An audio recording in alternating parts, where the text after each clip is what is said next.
मां सिंधियाना news network के reporter Hasnain Soomro मूजिब ग़ालिब मलकानी ऐं सगा शाख कोटड़ी के गॾियल सहकार सां सिंध जे इश्क इनकलाब जे शाइर सां मोहब्बतुनि भरी रिहाण पैगाम सिंध लाइब्रेरी ते ख़ुदा जी वसंदी कोटड़ी में मल्हाई वई, जंहिंजी सदारत तालीमदार प्रोफेसर अब्दुल जलील कुरैशी कई।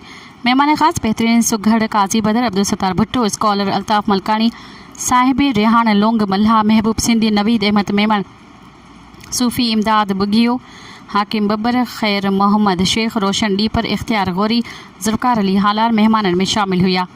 गजाणी की शुरुआत शाह साईं जी वाई सां कमरुद्दीन लतीफ़ी कई।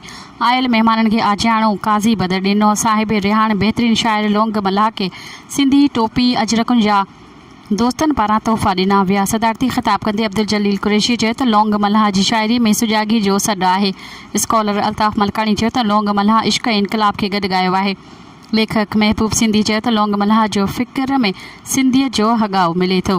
काज़ी बदर चयो त लोंग मल्हा पंहिंजी शाइरी ऐं क़ौमी दर्द के वेझो रखियो आहे। ज़ुल्फ़कार हालार सुमरो चयो त लोंग मल्हा पंहिंजे तौर जो बरजस्तो शाइर आहे।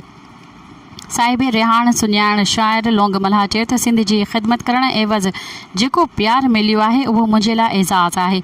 तक़रीब के कादिर ज़ाद, रोशन डीपर, इख्तियार गौरी, वफ़ा बलोच, लेखक असगर गाॾही, अब्दुल सत्तार भुट्टो ऐं ॿियनि ख़िताब कयो, जॾहिं त सुघड़नि में अली गुल रिंद, मोहम्मद सुलेमान जुड़ेजो ऐं ॿियनि रोशन डीपर, इख्तियार गौरी, वफ़ा बलोच लफ़्ज़नि जी भेटा ॾिनी। चंग नवाज़, वली मोहम्मद ख़ासकेली, आज़ाद अली बख्श जलबाणी ऐं उम्मीद अली खोसो चंग वॼाए वाह वाह कराए छॾी। जॾहिं त रागिन में प्यार अली प्यार, कमरुद्दीन लतीफ़ी, मज़हर अली चांडियो, उस्ताद लाल बख्श मंगणहार, अली अकबर ख़ासकेली, उस्ताद न्याज़ हुसैन ख़ासकेली सूफ़ी राग ॻाए महफ़िल खे झुमाए छॾियो। अताउल्ला साहड़, मुख्तियार अहमद लुंड, मोहम्मद रमज़ान लाहौती समेत केतिरनि ई फ़नकारनि शिरकत कई। कार्रवाई ज़ुल्फ़कार अली हालार हलाई।